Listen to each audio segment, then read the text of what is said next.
अस्सलाम वालेकुम।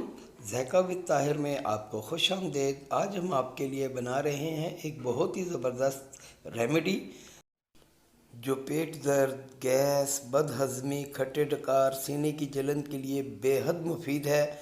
इस रेसिपी को पूरा ज़रूर देखिएगा क्योंकि इस रेमेडी की कुछ ख़ास चीज़ें आपको हम लास्ट में बताएंगे ताकि आप इसे पूरा फ़ायदा उठा सकें।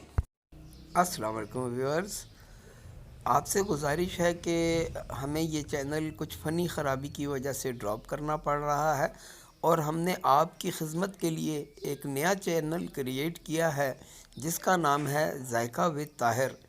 तो बराए करम ज़ायका विद ताहिर पे आएँ, इसे सब्सक्राइब करें, इसे शेयर करें और बेल आइकन को ज़रूर दबा दिया करें ताकि मेरी हर आने वाली नई वीडियो आपको सबसे पहले मिल सके। बहुत बहुत शुक्रिया। अस्सलाम वालेकुम।